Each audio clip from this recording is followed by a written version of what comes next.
The evenings were long. By 7 o'clock there was a curfew. You had to be home. Without electricity, with candlelight, we would sit cold homes, without heating. We were miserable.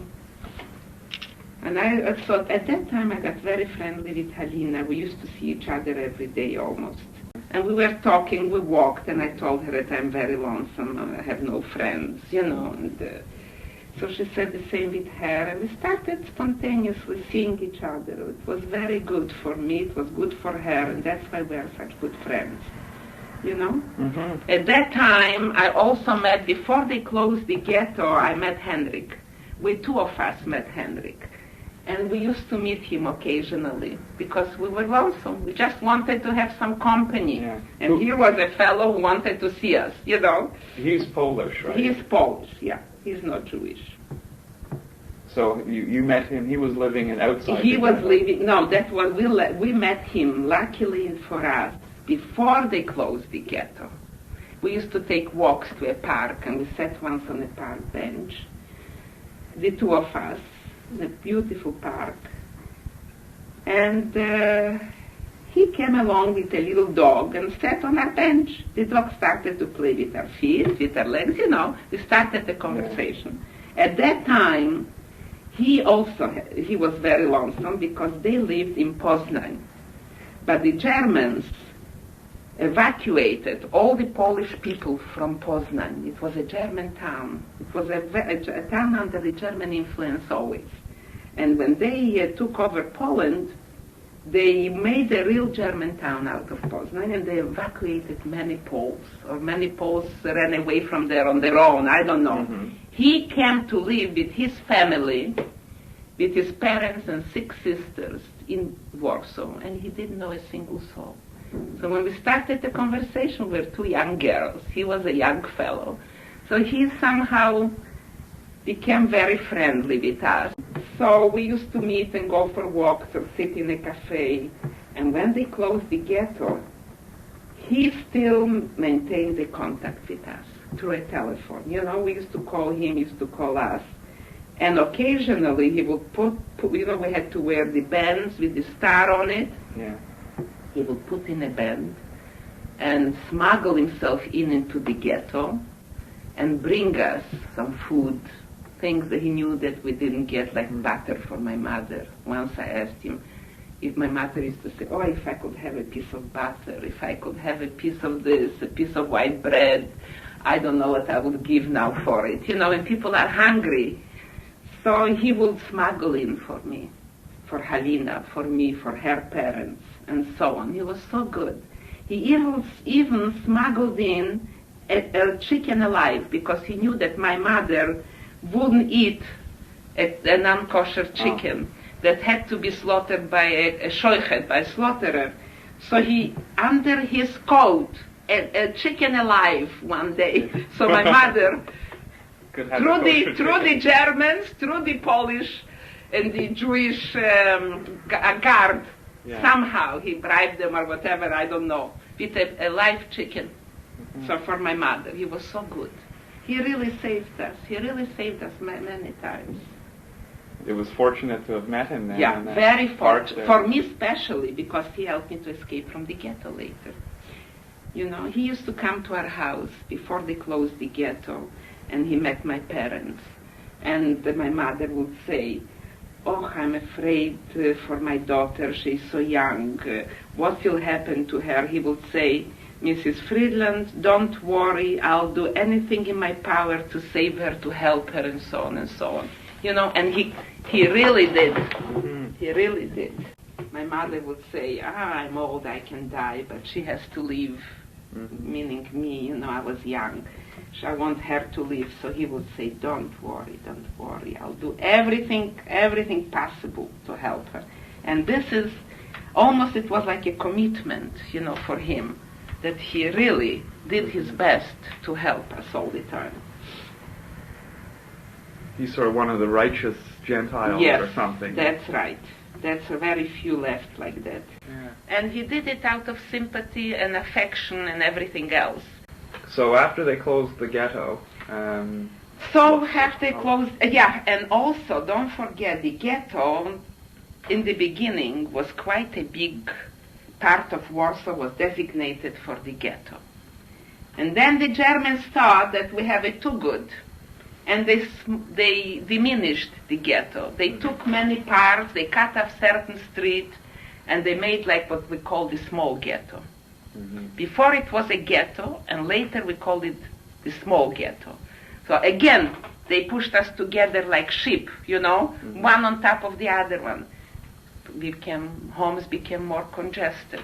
How many people you were still living in your own home on that We same were street? very fortunate till the last moment, Carl.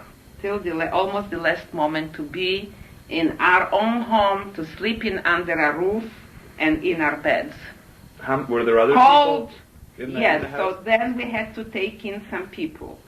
The old couple by the name of,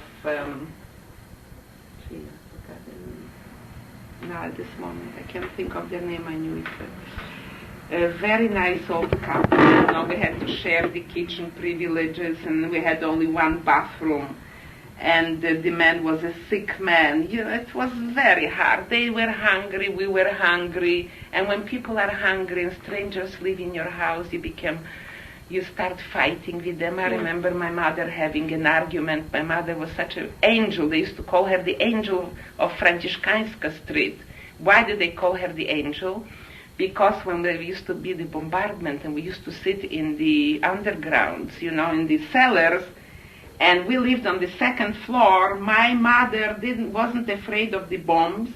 She would go up in the middle of bombardment and heat some water in a kettle and bring down for the children and the old people hot water at least. And even once she baked challah in the middle of a bombardment. So people would, because we had a bit of flour and some didn't, so and divided it between the children and the old people. So they used to call her the angel of Franciscan. I used to sit and cry. I was worried that she'll be killed sitting on the second floor when she should be. I would cry and beg her not to go, but she just couldn't. She couldn't sit and see everybody suffer. So, so even my mother, I remember having an argument with this poor woman because she cooked her soup instead of 10 minutes, 20 minutes, and my mother couldn't make her soup. People were always irritable, too close to each other, one on top of the other one, being hungry, worried about epidemics, worried about more people, that more people come to live with you in the small apartment. After all, it wasn't a big apartment. So people were very irritable. And you couldn't share, to a certain point, you couldn't even share. If my mother got a quarter of a bread for me for a week, let's say, for herself, very often she wouldn't eat and save her bread for me because I needed it, she always said. So when people are hungry, there's always a fight. It was always, the morale was very, very low. Yeah. Were people working? People had regular jobs and stuff? For the Germans, what they did, they needed some uniforms. They needed some brushes. They needed some burlap. They needed for the army. So they opened some workshops in Warsaw. And everybody who worked, and they took young people, old people, whoever was able to work for them in the workshops. So it was a very, very abnormal situation on the whole in the ghetto. What led up to you leaving the ghetto? What led up is my parents. They wanted me so much to leave. I have to talk. Sacrifice their life more. My mother heard that in the States you can have a maid, you have to work hard. This was during the war? No. Or before the war? Many years before the war, they wanted to bring my father over. They wanted to make papers, My mother heard that this, my father was a big businessman. Once upon a time was a very rich man.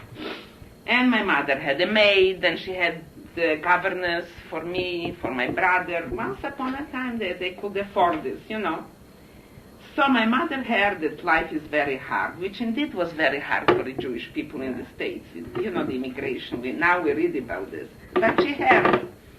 And she refused to go. She said, we are making a good living in Poland. We have a good home. I have a maid. Later, in the ghetto, she blamed herself for being selfish. Because of her being so selfish, we'll all die. But in the ghetto, my mother had terrible guilt feelings. During the war, she was saying, because of me, you all will all die. That's what I used to hear all the time. She had terrible guilt feelings. And she always said that no matter what happened to us, I want you to live and you to live. You know, that was always her concern. So, when one day we got up, and it was a very tense situation. We heard they are going to liquidate the ghetto, and there is going to be a transport of Jews out of the ghetto somewhere. We didn't know where. My mother begged me to call Hendrik, and somehow still a funny thing was, I think we had telephones yet, you know, the interesting thing was such abnormal somehow. Still we had telephones. I should call him and he should help me. But at the same time, there is another story, Carl. I got very friendly when I used to meet Henrik. We used to meet, he couldn't come to the ghetto because it was a closed ghetto. But there was one very interesting building. That was a building which was on Leszno, the courts building. The courts building was situated on the border of the ghetto and the Christian side. And in this building, there were all the offices. If you had to pay your electricity bill, you had to go there. You had to pay, let's say, taxes, whatever, you know. Yeah. The Jews were still allowed to go into this place from the Jewish side of the ghetto. The Christians would go in from their side, and you could meet your friends there. I would meet Hendrik there. I remember once he brought me beautiful flowers there. We would sit for hours and talk, you know, in this building. In the foyers, in the halls, so that's where we used to meet all the time. And while there, I met somehow, I don't know, I don't remember now how, a fellow who was a janitor there. They had many janitors because they carried messages. Those janitors, they carried parcels. They made some money on the side. Or they were, they were smuggling, they were working with the Jews, they were, doing all kinds of business with the Jewish people.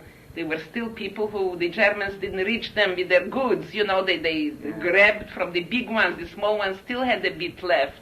So they were selling it to the Gentiles, to the Poles, and they were selling it a little to the Germans, Yeah. And it's such a funny situation, it's hard to describe. So I met this fellow, and he helped me to smuggle many things out of the ghetto. The janitor. The janitor. I started a certain business. In order to help my parents, people would make parcels. Let's say they would pack a parcel of 20 pounds, 25 pounds, of sheets and pillowcases and towels and this and that. I would bring it to the courts and give it to this fellow. He would mail it to the country. He would give his address. He would mail it, let's say if somebody knew a farmer. He would mail it because we had no post office. We couldn't mail anything from the ghetto, but outside the ghetto you could mail parcels.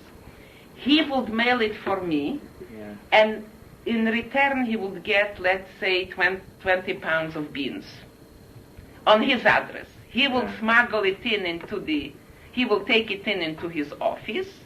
He had a little office out there on the ground floor. And I would bring it out and give it to the family that gave me the parcel. For this I was paid. For my services I was paid. And we became so friendly with Hendrik and this man. We became so friendly that when I called Hendrik, I said, something is going on. The people, everybody's outside waiting for a tragedy in the my parents insist I should leave the ghetto through the courts. He said, well, I'll get in touch with Stepan. Stepan Dobrosh was the janitor's name. Stepan, and call me back. So I called him back. He said, yes, be there at 2 o'clock in the court building. Stepan will wait for you. He will bribe the Polish policeman who stands there, because there were already orders that day that Jewish people can't enter this building. Polish police was standing already watching that nobody should enter. See, this is the only place, the only connection we had with outside Ghetto. This day already. So Stepan said that he'll be outside waiting for me. I shouldn't worry, he'll already bribe the Polish policeman who stands at this and this door. So I remember my mother was so happy that she took whatever gold for the years that they accumulated, that they had gifts, and even her wedding band, everything in a little sack. She took me to this building and said, you go, take the gold, that might help you one day, and if you'll be outside, you can help us too. If we'll all be here, we'll all die. Somebody is outside, there is hope. Do it, go. So I rushed in, he took me into the building. I picked up my hair, I put on a lovely hat that I had, the big bag, and he kept me in his office, because all the clerks that worked there, I think by 2 or 2:30 they were leaving already. They worked till 2 o'clock, and everybody was going out, and they were closing the building.